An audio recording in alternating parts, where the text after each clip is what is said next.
हिमाचल प्रदेश में 108 और 102 एम्बुलेंस सेवा नई कंपनी के हाथों में सौंपने के बाद कई कर्मियों को बाहर का रास्ता दिखा दिया गया है, जिससे कर्मियों में काफी रोष है। सोमवार को पीटर हाफ में विधायक प्राथमिकता की बैठक चल रही है। वहीं एम्बुलेंस कर्मी पीटर हाफ पहुंचे, जहां नेता प्रतिपक्ष मुकेश अग्निहोत्री से मिले और एम्बुलेंस कर्मियों को नई कंपनी द्वारा बाहर निकालने की बात कही और सरकार के समक्ष इस मामले को उठाने की गुहार लगाई। वहीं नेता प्रतिपक्ष मुकेश अग्निहोत्री ने एम्बुलेंस कर्मियों के साथ कांग्रेस का पूरा समर्थन देने का आश्वासन दिया और कहा कि प्रदेश में कोरोना काल में 108 और 102 एम्बुलेंस कर्मियों ने अपनी सेवाएं दी और अब सरकार द्वारा इसका संचालन किसी और कंपनी को दे दिया गया। 10 सालों तक कर्मियों ने 108 और 102 में अपनी सेवा दी है और अब कंपनी उन्हें बाहर का रास्ता दिखा रही है, जिसे किसी सूरत में बर्दाश्त नहीं किया जाएगा। उन्होंने कहा कि सरकार सभी गाड़ियां और पूरा सेटअप नई कंपनी को दे रही है, तो जो कर्मी पहले से काम कर रहे थे उन्हें ही कंपनी को रखना चाहिए। मुकेश ने कहा कि सरकार कंपनी को पैसे दे रही है, जबकि यही कार्य सरकार अपने स्तर पर कर सकती है। सरकार का पैसा ठेकेदार और दलाल खा रहे हैं। ये ठेकेदारी प्रथा खत्म होनी चाहिए और जो पैसा ठेकेदारों को दिया जाता है उसे सीधे तौर पर काम करने वाले युवाओं को देना चाहिए। उन्होंने कहा कि सरकार को संबंधित कंपनी को तुरंत निर्देश देने चाहिए कि जो कर्मी पहले से ही काम कर रहे हैं उन्हें ही नौकरी पर रखा जाए। वही बटालियन के जवानों के मेस में खाना छोड़ने पर भी मुकेश ने निशाना साधा और कहा कि ये सरकार निर्णय लेने में पूरी तरह से विफल हो गई है। प्रदेश भर में पुलिस जवानों ने मेस में खाना छोड़ दिया है और ये सरकार उन जवानों की जो बर्फ में ड्यूटी दे रहे हैं उनकी आवाज तक नहीं सुन रही। सरकार तुरंत इन मामलों को हल करे।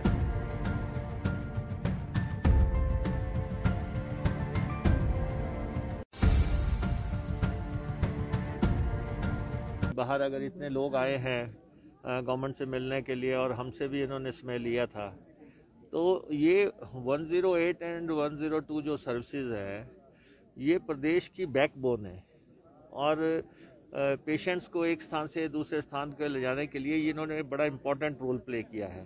सेकेंडली, कोरोना के टाइम में जो रोल इन्होंने प्ले किया है उसको देखते हुए इनको सड़क पे करना तो बिल्कुल ही गलत बात है।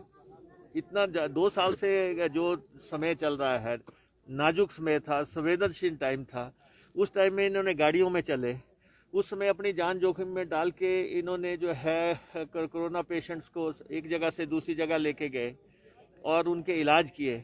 आज अगर कंपनी चेंज हो रही है तो इसका मतलब ये नहीं है कि मैन पावर सड़क पे आ जाएगी। ये बिल्कुल भी नहीं बर्दाश्त से बाहर बात है कि आप अगर गाड़ियां हैंड ओवर कर रहे हैं तो मैन पावर भी साथ में जाएगी। और वैसे तो हिमाचल प्रदेश में ये मसला जो है अब इसका वंस फॉर ऑल हल होना चाहिए। जो ठेकेदार के माध्यम से जो सर्विसेज की जा रही हैं उसमें पैसा सरकार का, बच्चे प्रदेश के, ठेकेदार दलालियां खा रहे हैं और बड़े पैमाने पे जो है पैसा जो है ये खा रहे हैं दलाल लोग जो है। कभी किसी प्रदेश से आ जाएगा, कभी किसी प्रदेश से आ जाएगा। इनके नाम बड़े हैं, नाम बड़े लेकिन दर्शन जो है छोटे जो हैं, और छोटे भी क्या खोटे। ये हाल है कि अब इनको पूरा पैसा सरकार दे, जितना पैसा कोष से रिलीज हो रहा है पूरे का पूरा पैसा इनको मिलने का कोई नीति अख्तियार की जानी चाहिए। जब गाड़ियां हमारी हैं, तंत्र हमारा है, व्यवस्थाएं हमारी हैं, सिर्फ रनिंग का कॉन्ट्रैक्ट इनको आप दे रहे हैं और बार बार दे रहे हैं, उसमें भी हिमाचल के कोई कंपनी नहीं आपको नज़र आ रही है। और इतने लोग जो है 10-10 साल से सेवाएं दी हैं, लड़कियां हैं, बच्चे हो चुके हैं, उनको पालना है, सारे परिवारों वाले लड़के हैं। ये इन्होंने ऐसे एकदम वन फाइन मॉर्निंग आप उनको सड़क पे लाके खड़ा कर दो, ये कल्याणकारी सरकार के तरीके नहीं है। इसलिए सरकार को अविलंब फैसला लेके कंपनी को डायरेक्ट करना चाहिए कि जो लोग काम पे थे, जैसे थे, जिन परिस्थितियों में थे, उन सबको काम पे ले। ऐसा है, ये सरकार जो है निर्णय लेने की क्षमता नहीं है इस सरकार में, अक्षम सरकार है ये। अगर फैसला लेने की क्षमता होती तो क्या पुलिस वाले आज ये कहते कि हम जो है खाना नहीं खाएंगे या हम काले बैजेस लगाएंगे। ये हम सब के लिए बहुत दुखदाई है कि फोर्स के लोग जो हैं, जो डिसिप्लिन फोर्स है, उनको जद्दोजहद करनी पड़ रही है।